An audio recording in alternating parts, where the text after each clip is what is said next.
कहानी में दिखाया गया है। एक आम सुबह जब आदित्य की नींद थोड़ी देर से खुलती है तो वह पाता है कि उसकी दुनिया पूरी तरह बदल चुकी है। बाहर अचानक सायरन बजने लगते हैं, आसमान में हेलीकॉप्टर गिरते हैं और उसके अपने अपार्टमेंट के नीचे लोग चीखते चिल्लाते भाग रहे हैं। लेकिन सबसे चौंकाने वाला दृश्य तब सामने आता है जब वह देखता है कि उसकी गर्लफ्रेंड भीड़ में किसी पर हमला कर रही है। यह कहानी है एक आम इंसान की जो एक असामान्य और खतरनाक स्थिति में फंस जाता है। यह दिखाती है कि कैसे एक व्यक्ति जो कल तक एक सामान्य जीवन जी रहा था आज एक ज़ोंबी सर्वाइवलिस्ट बन जाता है। यह कहानी है डर, साहस और उम्मीद की, जो दर्शाती है कि जब सब कुछ खत्म होता दिखता है तो भी इंसानियत की एक किरण बची रहती है। आपका स्वागत है हमारे YouTube चैनल RFX एक्सप्लेन पर। अगर आपको ये वीडियो पसंद आए तो चैनल को जरूर सब्सक्राइब करें, वीडियो को लाइक करें, अपने दोस्तों के साथ शेयर करें और कमेंट करना बिल्कुल न भूलें। आपका एक छोटा सा रिएक्शन हमें अगली थ्रिलिंग स्टोरी लाने के लिए मोटिवेट करता है। अब बिना वक्त गवाए चलिए शुरू करते हैं आज की दिल दहला देने वाली कहानी।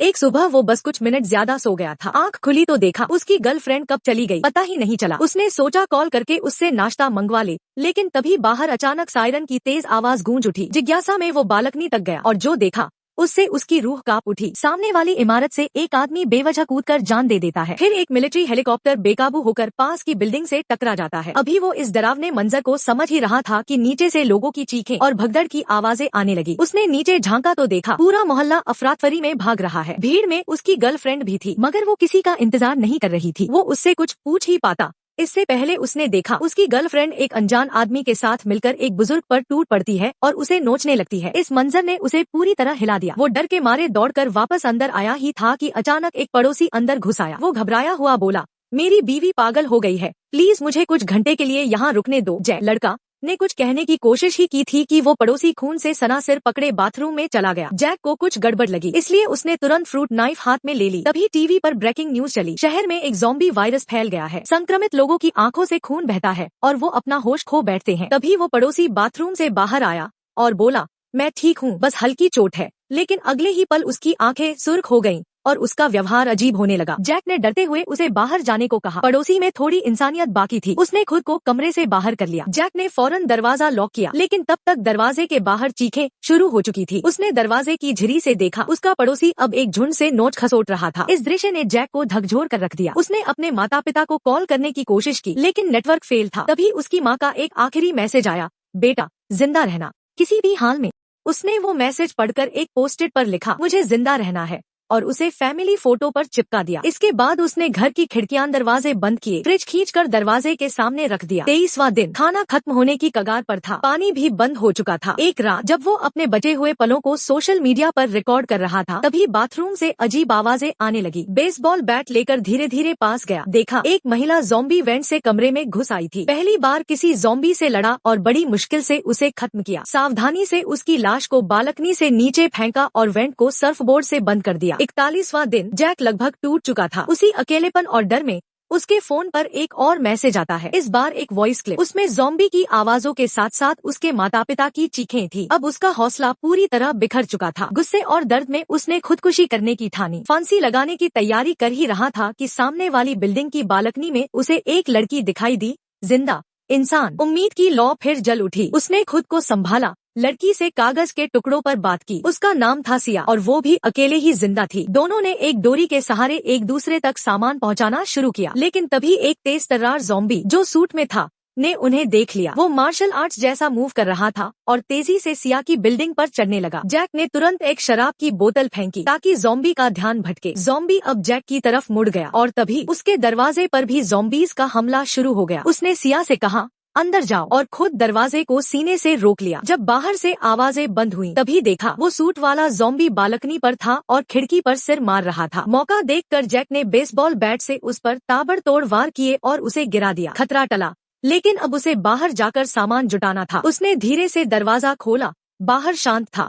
अविनाश, पड़ोसी की लाश वहीं पड़ी थी। उससे चाबी लेकर उसने उसके फ्लैट का दरवाजा खोला। अंदर हर जगह खून था। बेडरूम में एक महिला की लाश थी। जैक ने हेलमेट फेंककर चेक किया कि वो हिली नहीं। फिर सामान जुटाना शुरू किया। बिजली बंद होने से फ्रिज भी खराब था और यही थी उसकी जिंदगी की अगली जंग की शुरुआत। तो अंदर की तरफ मुड़ा और खाने पीने का सामान ढूंढने लगा। बिजली तो कब की जा चुकी थी, इसलिए फ्रिज में रखा सारा खाना सड़ चुका था। पास ही रखी अलमारी से एक जार पीनट बटर मिला। उधर जैक को पता चला कि अविनाश, जो पहले यहाँ रहता था, एक ट्रेकर था। काफी देर की तलाशी के बाद उसे बेड के नीचे एक ट्रेकिंग बैग मिला। जैसे ही वो उसके साथ रखी रस्सी उठाने गया, अचानक उसे सामने एक जोड़ी पैर दिखे। एक ज़ोंबी तेजी से उस पर झपटा। जैक ने पूरी ताकत से जोर लगाकर खुद को छुड़ाया और पास रखा ट्रेकिंग पोल उठाकर उस ज़ोंबी को मार गिराया। वो निकलने ही वाला था कि देखा पूरी सीढ़ियों में ज़ोंबीज भरे पड़े हैं। उसने धीरे से दरवाजा बंद किया और पीछे की तरफ खिसकता हुआ घर लौटा। सबसे पहले कपड़े उतारकर चेक किया कि कहीं कोई कट तो नहीं लगा। राहत की बात थी कि वो पूरी तरह सेफ था। इस बार की रिस्क लेने का अच्छा रिजल्ट मिला। उसे सिर्फ खाने का सामान ही नहीं, बैग में 2 वॉकी टॉकीज भी मिले। ये देखकर वो एक्साइटेड हो गया। रात के अंधेरे में वो फिर से निकला, ज़ोंबी से बचते नीचे पहुंचा और वॉकी टॉकी को एक पॉलिथीन में पैक करके सिया के घर में फेंक दिया। अगली सुबह जैक की नींद वॉकी टॉकी पर आती आवाज से खुली। पहली बार दोनों ने एक दूसरे की आवाज सुनी। इतने दिनों की तन्हाई में वो दोनों बहुत कुछ शेयर करने लगे। धीरे धीरे उनके बीच एक बॉन्ड बन गया। प्यार की ये हल्की सी चिंगारी जैक के अंदर उम्मीद जगा रही थी, मगर जिंदगी इतनी आसान नहीं थी। कुछ ही दिन बाद उनका खाना फिर से खत्म होने लगा। जैक को याद आया कि जब ज़ोंबी वेंटिलेशन डक्ट से अंदर आ सकता है तो वो भी बाहर जा सकता है। उसने डक्ट के जरिए दूसरे फ्लैट में जाने का फैसला किया। अंदर बदबू तो बहुत थी, लेकिन बाहर से तो फिर भी सेफ था। एक फ्लैट में पहुंचने पर उसने देखा कि जमीन पर खून के निशान थे, लेकिन राहत की बात ये थी कि अंदर कोई ज़ोंबी नहीं मिला। उसने अच्छे से तलाशी ली और किचन में काफी सारा खाना मिल गया, इतना कि दोनों के लिए काफी था। एक्साइटेड होकर जैक ने ये खबर सिया को दी, लेकिन सिया नाराज हो गई कि वो अकेले क्यों गया। जैक ने कहा कि ये जगह सेफ है, फ्रिज से दरवाजा भी ब्लॉक किया हुआ है। तभी सिया को शक हुआ, अगर फ्लैट खाली है तो फ्रिज से दरवाजा ब्लॉक क्यों किया गया। ये सुनते ही जैक को भी कुछ गलत लगा। वो निकलने ही वाला था कि पीछे मुड़कर देखा, एक बुजुर्ग आदमी कब वहाँ आ खड़ा हुआ उसे पता ही नहीं चला। बात करने पर बुजुर्ग को समझ आ गया कि जैक न तो इन्फेक्टेड है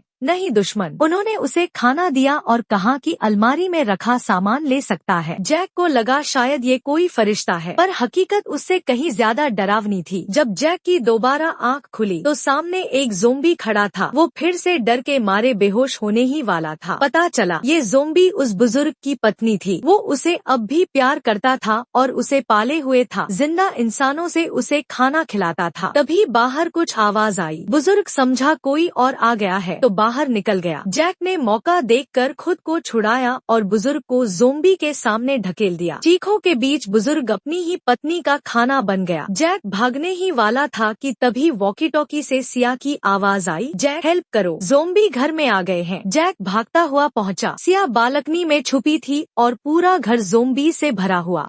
सिया बालकनी में छुपी थी और पूरा घर ज़ोंबी से भरा हुआ। वो बिना कुछ सोचे कपड़े की रस्सी से नीचे फिसल गया। तभी ज़ोंबी भी नीचे की तरफ बढ़ने लगे। इसी दौरान जैक को जमीन पर एक गन मिली। उसने एक ज़ोंबी के सिर में गोली मारी, पर गन शॉट की आवाज से और ज़ोंबी खींचे चले आए। ऊपर से ज़ोंबी एक एक कर कूदने लगे। सिया ने ऊपर से रस्सी फेंकी। जैक तेजी से ऊपर चढ़ने लगा। पीछे से ज़ोंबी भी पीछा कर रहे थे। जैसे तैसे उसने एक बालकनी में छलांग लगाई और रस्सी काट दी। फिर ऊपर से गिरती हुई सिया को भी कैच कर लिया। पहली बार दोनों आमने सामने खड़े थे, लेकिन खतरा अभी टला नहीं था। ज़ोंबी कमरे में घुस चुके थे। दोनों सीढ़ियों से भागे। अगर ये रास्ता सही जाता तो सीधा जैक के फ्लैट तक पहुंचते, लेकिन जैसे ही दरवाजा खोला एक ज़ोंबी ने जैक पर हमला कर दिया। तभी सिया ने ट्रेकिंग पोल से ज़ोंबी को मार गिराया। रास्ते में और ज़ोंबी भी आ रहे थे, पर दोनों ने मिलकर जैसे तैसे खुद को बचाया और आखिरकार घर के दरवाजे तक पहुंच गए। लेकिन तभी एक ज़ोंबी ने फिर से हमला कर दिया। जैक ने सिया को बचाते हुए खुद को ज़ोंबी के हवाले कर दिया और उसे बाहर खींचकर दरवाजा बंद कर दिया। सिया को लगा कि सब खत्म हो गया,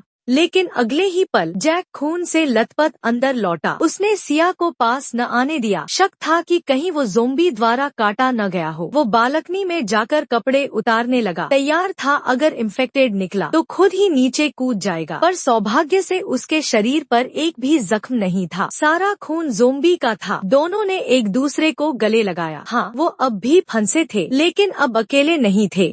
अगर आपको ये कहानी पसंद आई हो तो हमारे चैनल को सब्सक्राइब जरूर करें, वीडियो को लाइक करें, दोस्तों के साथ शेयर करें और कमेंट करके बताएं कि आपको कहानी कैसी लगी। सवाल आपके लिए, अगर आप जैक और सिया की जगह होते तो क्या आप भी इतनी हिम्मत दिखा पाते, या फिर आपके पास इन ज़ोंबीज से बचने का कोई और तगड़ा प्लान होता? नीचे कमेंट में बताइए, हम पढ़ेंगे और अगले वीडियो में सबसे बढ़िया जवाब का नाम भी लेंगे।